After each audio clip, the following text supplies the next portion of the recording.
Hello YouTube, my YouTube subscribers. This is Natasha's Secrets. Um, for those of you who are not subscribed, click on that subscribe button so you can be notified whenever I update new videos. Today, something was brought to my attention by a young woman. I'm not going to say her name, but it kind of saddens me when we just down ourselves for no reason. In one of my videos, the 8 tips and tricks to growing your hair, my number one tip was to know your own hair. Not everybody's hair is the same. My hair is totally different from everybody else's hair. Your hair may be different from mine. That's expected. I did the research. I spent hours and hours doing research, finding out what my hair like, what it don't like. And it didn't happen overnight. My first 2 years of being natural, I was completely clueless until I looked up the facts. You have to test your hair just like you test anything. Just like you test the lotion on your skin. If it's cheap, 9 times out of 10, it's not going to work. You're going to be ashy within a couple minutes. That's testing. I mean, you have to test everything. Not everybody's going to react the same. I've been doing this for almost 5 years. I started going natural when I found out I was pregnant because of the harsh chemicals during pregnancy. And I made that decision to go natural. Not nobody else's decision. That was my decision. And in that time, I had to know how to take care of my hair. I didn't know. I had no clue. And I was buying product after product, and I failed quite a bit.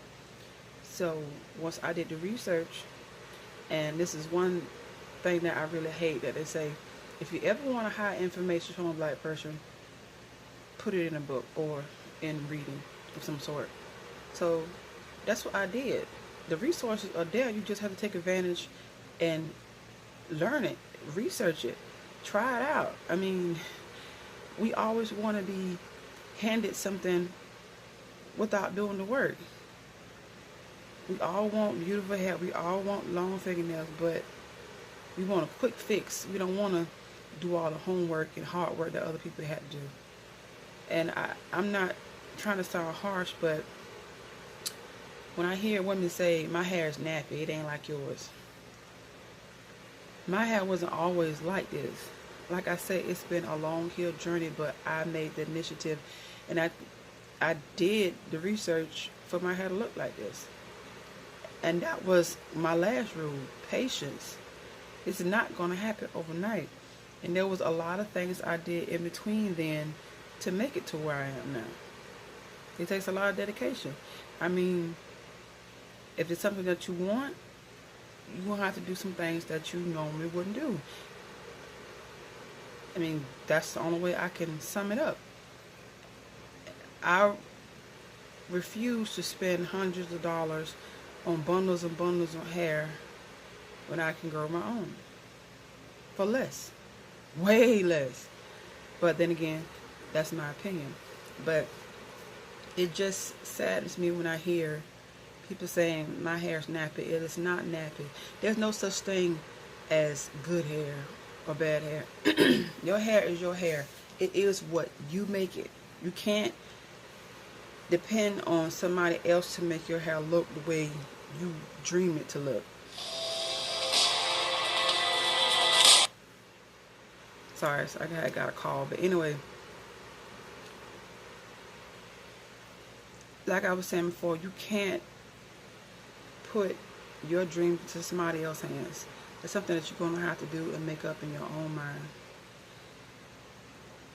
There have been plenty of nights when I didn't know what the heck I was doing. But after testing it and trying it out time after time after time, I began to learn a lot of different stuff. Like I said, it didn't happen overnight. I learned a little bit here and a little bit there. But like I say, everybody's hair is different.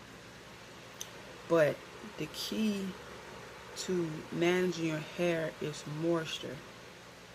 I have said it over and over and over again. Water is the best moisturizer. Believe it or not, yes, water.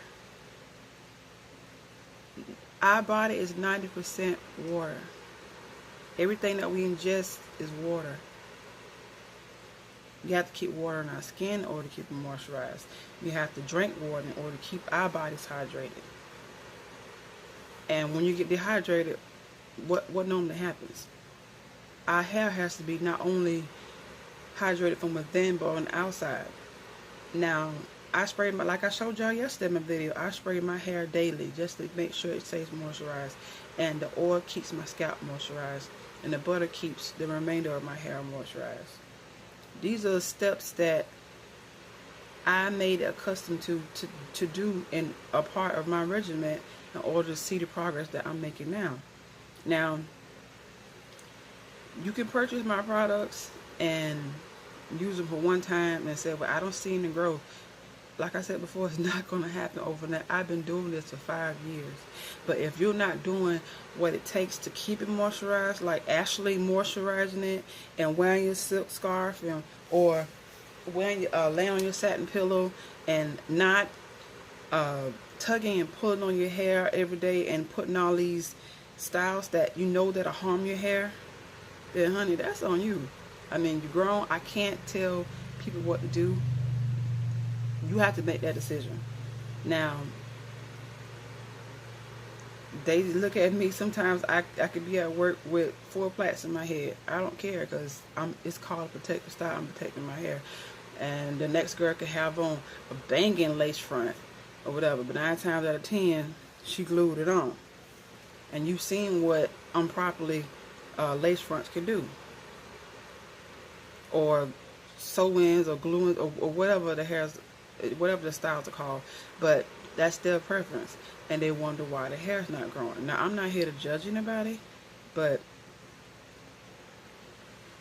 you can't just look at one person and say, well, my hair like hers, my hair's nappy.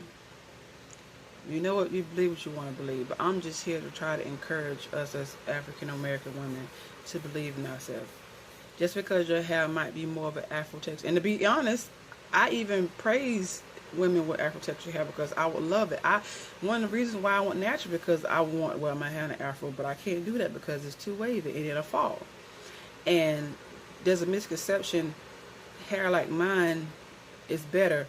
To be honest and truly honest, I would love to have Afro texture hair because when it's flat iron, it's so much thicker and fuller. On the contrary, when mine is flat iron, it's more flat, and I have to put curls in it to give it body and volume. Now, over the years, I have been using black Jamaican castor oil to thicken it up, but there's pros and cons to having wavy natural hair and Afro texture natural hair. But with time and a little bit of TLC, it's at the end of the day, it's all about health. It's not about what looks good or what you think looks good. I mean, that's what kind of is in trouble now, because what looks good, not everything that looks good is not good. I mean, you never know what that person's going through or the challenges that person face to look like that or to be like that. So don't second guess yourself just because you don't look a certain way somebody else does. That's one thing that got us in trouble now. We're jumping on the bandwagon whenever we see people do things. At the end of the day, I try my best to promote health overall. It's not just about growth, it's about healthy growth. And cutting my edges is one thing that I will do. If I get heat damage, I will cut my ends off.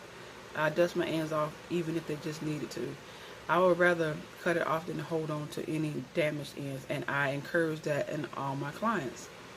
I mean, you can transition, you can grow it out however you want to, but you have to maintain that health, you have to maintain that moisture. And it may be a little time consuming, but if you want healthy hair, that's something that you're going to have to do. And you can make that decision or not, but I said it once, I'm going to say it again, there's no such thing as good hair. We all have good hair. It's just a matter of how we take care of it. Now, I don't want this video to be super long, but I just had to get that off my heart today because, like I said, it doesn't happen overnight. And I only did the treatment once, and my response was, my hair is not like yours. Of course it's not. But it's going to take time. It's not going to happen overnight. But anyway, just want to drop some knowledge on you guys and just try to encourage you in any way that I can.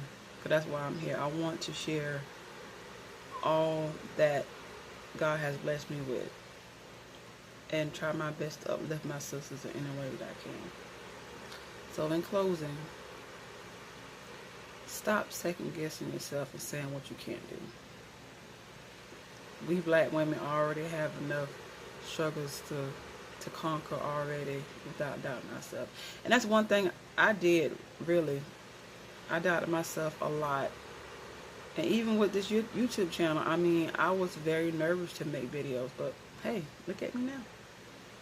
It's amazing what you can do when you have a driving force or a certain purpose. But anyway, till next time.